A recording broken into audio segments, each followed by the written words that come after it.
What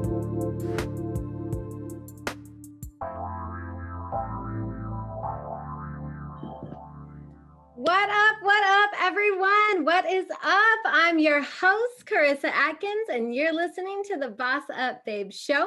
Now, today, I am here with an amazing boss babe and coach, and she is Meaghan. I wanted a drum roll. If I could get one of those, that'd be awesome. But yeah, I'm so excited to be able to bring Meaghan on to the BossUp Babe show. Now, Meaghan regards herself as a seeker from a very young age, born and raised in a generation where personal growth was not the norm.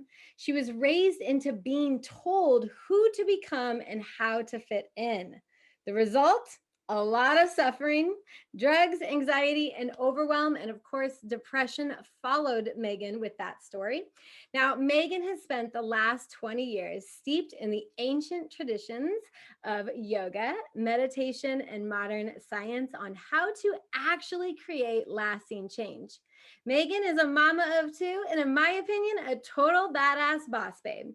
She coaches mothers on how to get out of overwhelm and depletion so that they can live lives of vitality, enthusiasm, and she shows these mamas how to teach their kids how to do it too. So Meaghan, welcome to the BossUp Babe show. How are you today? Yay, so good. Thank you for having me. So happy to be here. Good. Yeah, I'm happy to have you as my first guest and on for episode 2. So now, y'all know that I am a big believer that every woman has a story, a journey, and a purpose. We all experience setbacks and hardships and struggles and moments of challenges in our lives. And as women, we can either choose to stay stuck or we can choose to boss the hell up and live our best life. But bossing up takes courage and strength and willingness to change. So Meaghan, I'm so excited because I think that I found that everyone that I ask what the word boss up means to them, we all have our own kind of definition of it. So what would you say when the first comes to mind when you hear the words boss up? First thing that comes to mind is level up, courage, taking the reins of your life, getting out of victim, and really, taking the reins of your life to really take responsibility for your life and creating it. I love that. Yeah. Oh, and I totally resonate with the whole, like, just level up and you have to take your life in your own hands if you're wanting to change and make changes. Yeah. There's like a hardball you kind of need to start to get to play with yourself, a seriousness where you're just like, all right, enough with the shit already. Sorry, am I allowed to say that? Sorry. We'll be killed if we can't. But just like cut the crap already. Like I'm done. I'm done living stuck. I'm done living in a place where I'm not feeling in alignment. I'm done feeling the heaviness, the weediness, just the cycle of feeling unfulfilled, And so you got to get to a point where you're just, whether it's your bottom or, whatever your bottom is, usually it comes in the form, for me, it came in the form of like anxiety, it was just like, wake up. Yeah. Or you're not going to wake up anymore. Like literally. It's true. And I think a lot of women can relate to, like, we feel this, but we don't know how to get unstuck. Right. I mean, I was there for many, many years. So knowing that the word boss up really resonates with you, with like level up, take the reins back at, your life back into your hands. Tell me about a time in your life where you had to level up and boss up and reclaim your best life that really got you where you are today. Man. All right. Which one? God, I feel like I'm like in it right now too. Like just another level, because quite honestly, I believe that as long as we're humans, we're going to be constantly evolving if we choose it, right? There's always going to be another level of evolution. And so the first, I'm not going to go with the first time necessarily, but the time that I most recently leveled up bossed up was when I was pregnant with my son. Hmm. And I had already been, that was 4 years ago, a little over 4 years ago, when I was probably, I don't know, 18-ish weeks pregnant. And I went for a walk in the woods, and I just had this visceral feeling where it was like this voice inside. It was like, or like he was almost talking to me. It was that's kind of the level of which I felt, where it was like, Mama, it's time.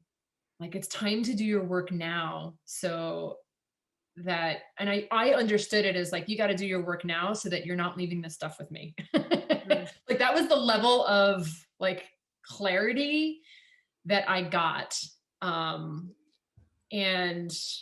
it was then, and like, I opened up my yoga studio. I really, and then from there, it's just been an evolution of, and even as I speak to it now, it's just like, it wasn't like that. It was that moment of clarity of that point in the journey where it was going to be like, this is your work now for a while. This is your work for a while. You're going to start it now, but it's not going to necessarily be over for a little while. And even as I say it, I'm realizing how true that really is for me. How it's just a process and an evolution of becoming, not of getting it perfect.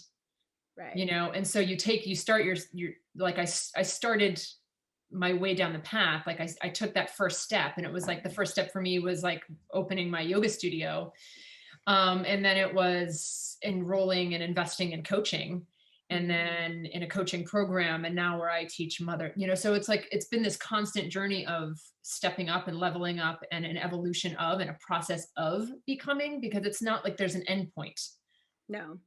Right. And well, you bring up, let me just ask you first off, because I've been in that stuck state. I've been to the moment where I've hit rock bottom, and all of rock bottom. And I felt like my son was crying out to me as I was sitting there. However, why choose yoga? Like, how did you land on yoga? You said, you went from like this aha moment that I believe we all have. We just have to slow down enough to like listen and find it and hear it. Whether it be from nature or the universe or God or our own children or our own intuition. But why, how did you choose yoga? I'm curious. Yeah, that's a good question. I got into yoga actually in college. I had to fill a phys ed requirement. And I just really took to the practice. It was always really physical. And so I really liked the physical practice of it.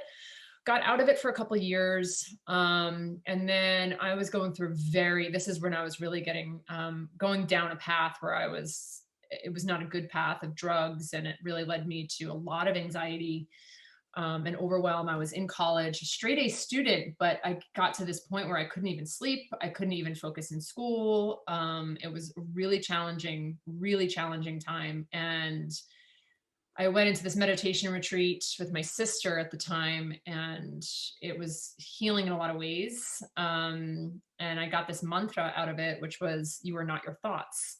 And I kept taking that. I took that with me because I was so weighted by the busyness of my mind at that time, and I couldn't get a way out. So I just held to that. I am not my thoughts. It got me to a place of connection to something beyond what I was experiencing day in and day out, anxiety, like overwhelming anxiety. And so at that point I had already been into a yoga practice, but I was at that point really into the gym, and I was physically fit, but emotionally unfit. Right. And so I went back to a yoga practice and therapy and all these other modalities. I was like, I have a choice here. This was like the first time I leveled up. I was like, I have a real choice Level here. one of level up. Yeah, this was like, definitely, I was like, I have a choice. I can continue on trajectory that I'm on, which is going to lead me to God knows where. Sure. Probably certainly not talking to you right now. Or I can start to really care for myself. And I chose that because I was like, this alternative feels entirely too much and feels pretty crappy, and I don't want to be here anymore. And so I went back to my yoga mat, and the teacher in whom I was in the room, and I remember it clear as day, I just cried on my mat, and I like face down, because it was the first time that I had actually heard in a physical practice. And I knew yoga was healing, but in this physical practice where I was encouraged to feel everything, and that what I was feeling was valid. And I had never been told that before. And I just like this cathartic release of just being like, this is my path home. This is it. And so I knew that my yoga was just going to be part of my journey for the rest of my life. I had 0.0 idea of what that was going to look like, that I was going to be a yoga teacher, that I was going to be a meditation teacher, that I was going to open a studio, that I was going to, like, I had zero idea of where it was going to lead me. I just knew that the practice itself, that I was going to be a lifelong student. I love that. I love that. Let me go back to, because I know I read it in your bio and I was like, man, I did not grow up with like this is who you're going to be, you know, like this is fit in this little box, if you will, Karissa, and make sure you hit all the stepping stones along the way.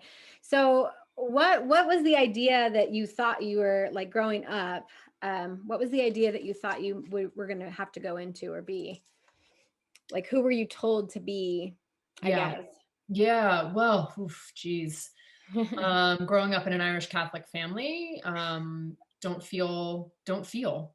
It's not okay to feel. It's not okay to be a sexual woman. It's not okay to own your womanhood, just to be quiet, to be, don't push buttons. Don't say what you really think.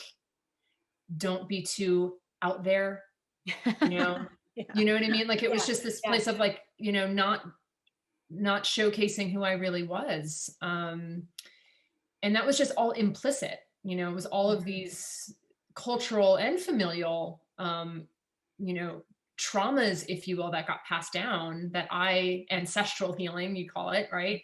Is the stuff that I, you know, acquired into my belief system, that never fully resonated, that never really, I was never encouraged to be the boisterous, energized girl that I was. It was like, no, just tame it, just calm it down.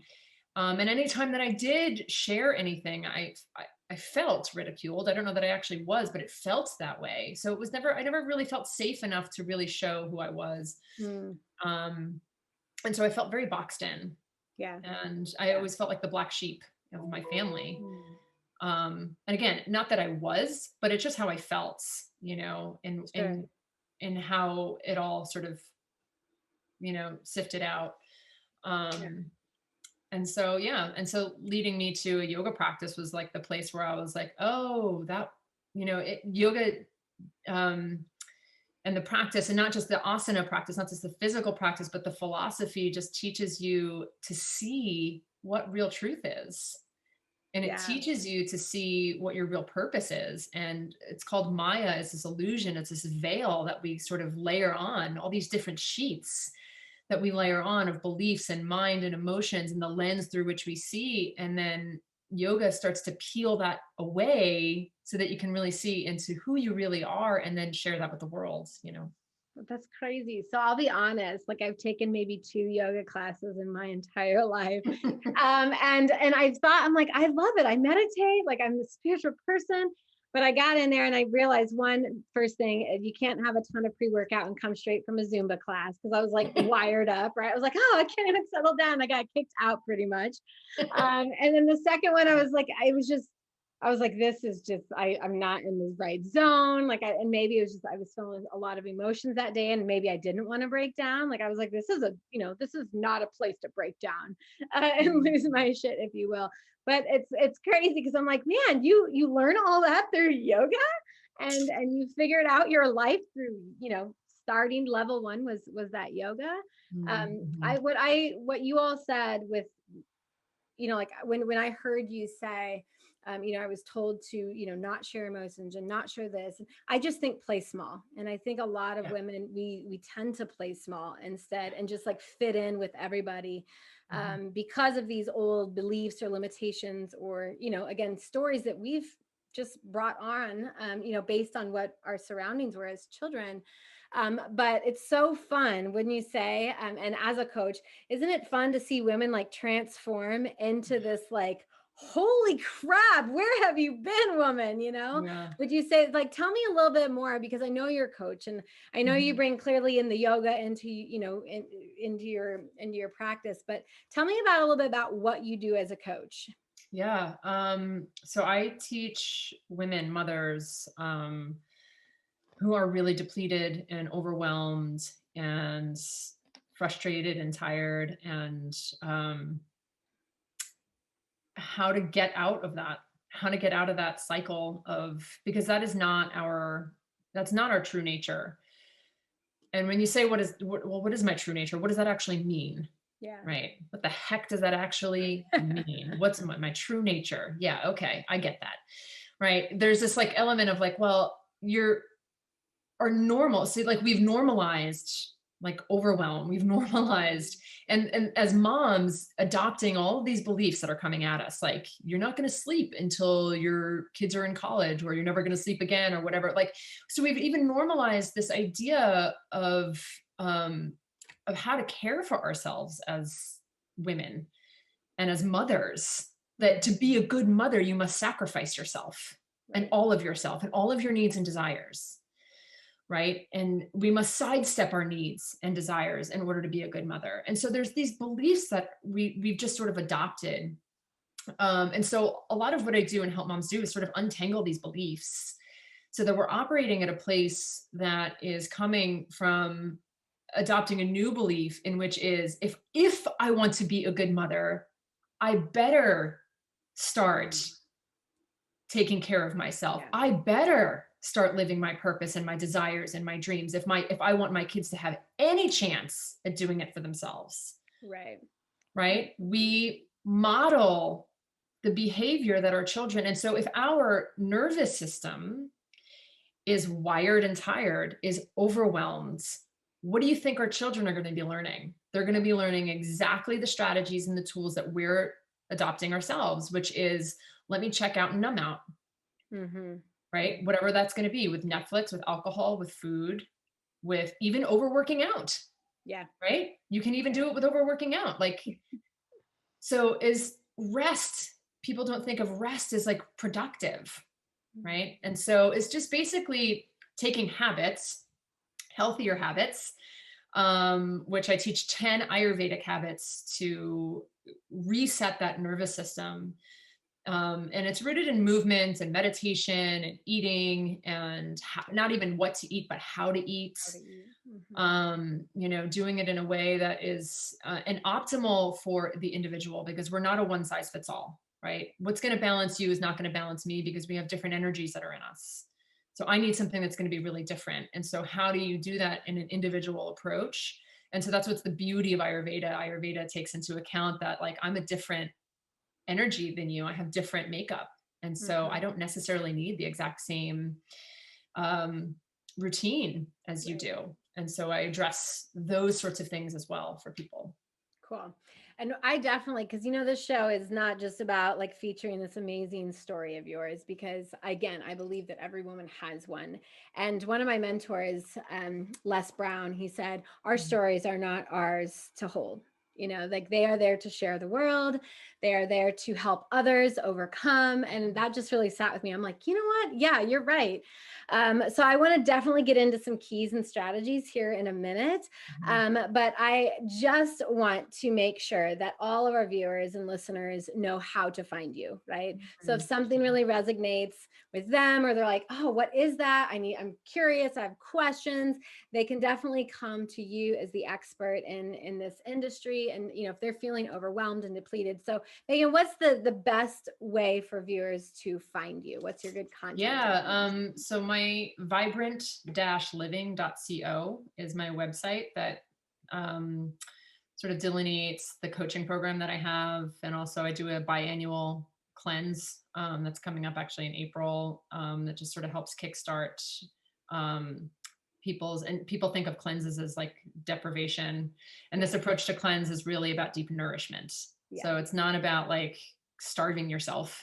It's about how you actually like, dial it back and start to ask the questions of like, what do I need to do right now to deeply nourish myself, and how do I want to feel? And so there's contemplative questions and things like that. So there's a cleanse that's coming up too. But Cool. I love that. So, and just so everyone else knows, that will be in the show notes, and it's posted on lots of different platforms on how to find Meaghan, and cleanse. Yeah, it's funny because even as a health coach, right? So many women, they're like, oh, you have a cleanse, right? And I'm like, well, what's your idea of a cleanse? And they'll say, oh, like detoxing with vinegar. And I'm like, oh, sounds like a terrible cleanse. Like, who would want to do that and starve themselves for a couple of days just to get rid of some of those toxins? But yeah, it's always interesting, just like the word boss up and hustle. We all have our own imprint of what we believe that it is. And it's good to hear another coach put like a different spin on cleanse. I love that. It's such a hot topic and people like to do it, but it's really about why is it that you're doing it? Like, what's your intention for doing it? And there's nothing wrong and there's no judgment around why, but your why and your what can help you sort of suss out like which cleanse is going to be the right one for you and how to actually approach a cleanse, you know? So I've done many over my life and this is one that is definitely the most nourishing. Beautiful. Awesome. All right. My favorite part. So let's talk keys to your success, tips and strategies that will help other women who are listening boss up too. So what would be your biggest key to your success, would you think, over the last couple of years, from pretty much that moment on the hike to now? What would you say would be the biggest key to your success?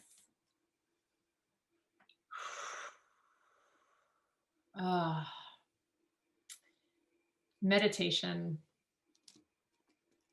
And meditation is certainly. And for someone who's just starting out on how to meditate, what would be just some key pointers? Because I know I used to think, oh, I don't have like an hour and 30 minutes or a long amount of time, or I don't even know how to get started or where to get started with that. So give us just some basics on that. The tip one, really, just follow your breath. It is the simplest approach to getting, and I'm not going to say still or quiet, but to be aware. Is to simply be aware of the flow of your breath, because your life is on your breath, right? Your life exists within your breath. Right. And so when you tap into just this simple flow, breath in and out, in and out, in and out, you're starting to tap into flow for one. You start to feel and you become more sensitive to more of what's happening, just what the heck is going on inside. And so a couple of things that I would definitely mention for people who are experienced meditators, but certainly for beginning meditators, is if you want to start a meditation practice, and it's one of the ways in which I coach, is to Kaizen, which is a Kaizen approach, is you start small. You work on building the habit, not about getting it right or getting it perfect. It's about progress. And if you want to build a habit that's sustainable long-term, start small. Start with 1 minute, 2 minutes, something that seems so simple that it's like so stupid that you can't do it. Right. It's so silly. Like it's almost like, well, then what's the point? The point is that you're building a habit. You're becoming a meditator, not, right. You're becoming a person who meditates, adopting the identity of a meditator. And so you start really small. That's number one. Picking a consistent time and place to do it is number two. Something that you can stick with, whether it's the first thing when you wake up, or maybe it's if you can consistently do it a minute or two before you go to bed. And then incrementally each week adding on, a little bit more time, another minute or 2 or 3 or 5. Another thing I love to mention is that people think that meditation is controlling the mind, that you have to control your thoughts. And that can't be further from the truth. You take a moment to look at your mind and it's jumping all around, right? It's analyzing, it's fixing, it's just doing what it does and what it's meant to do, to analyze, to judge, to criticize, that's just what it does. The job of a meditation practice is to become the observer, is to just watch it. Because when you're trying to control, you're efforting and it can be really exhausting. Yeah. When you're trying to force that push, you can't shut it off that way. No, you can't shut it off. The only way to get more quiet and to get more still is to watch it, not to control it.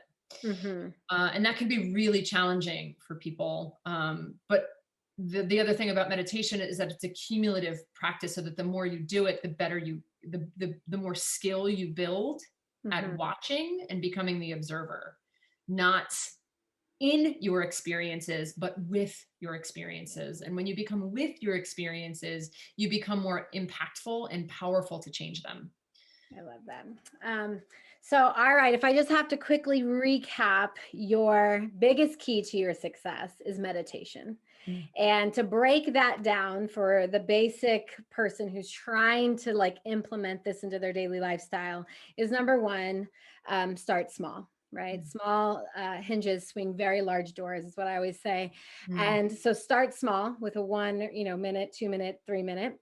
Follow your breath. So when you feel like your mind's going all over the place, just come back into the breath, come back into the body, and just observe, right?